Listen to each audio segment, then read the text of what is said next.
Peseta Sam Lotu-Iiga. Talofa lava. And thank you, Mr. Chairman, for the opportunity to speak in the committee stage of this welfare bill. Sir, Mr. Prasad got it right. He asked in his early statement, what is the policy intent of this bill?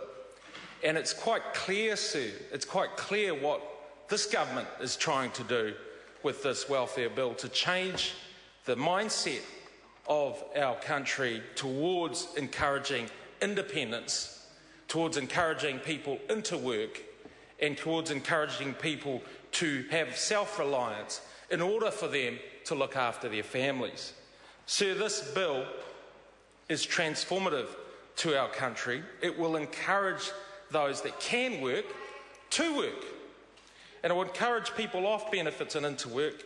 And sir, it is also, I think, the scaremongering from members opposite. This bill actually protects the vulnerable. It protects those that are unable to work. It protects those that have disabilities, and it gives them benefits, sir.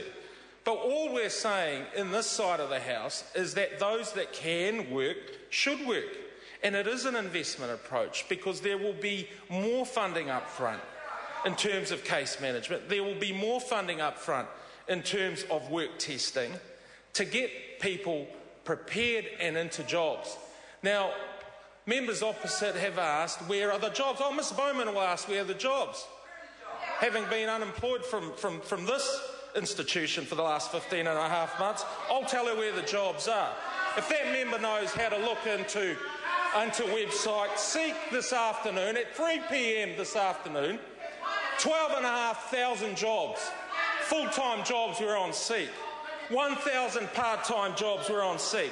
2,000 contract jobs were on Seek. And 150 casual jobs. That's 16,000 jobs, sir, are on Seek this afternoon waiting for people to work.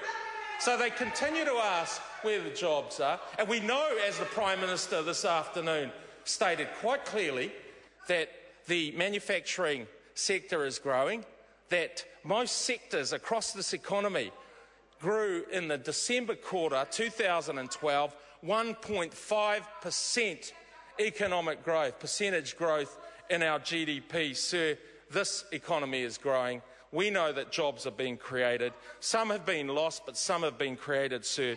But we know that the jobs are out there. But what does it do? What is the problem that we are trying to solve? Well, we know that around $8 billion per annum is spent on welfare. We know that.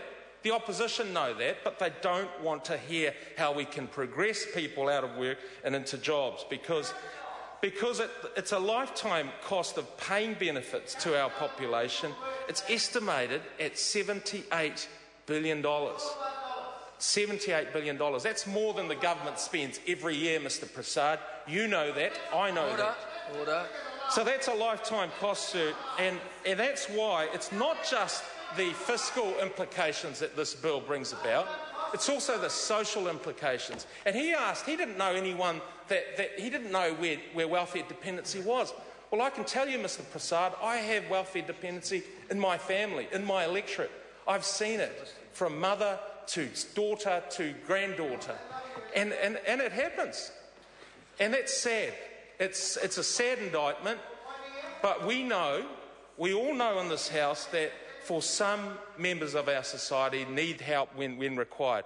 But we also know that work is really important to get people off welfare and into jobs.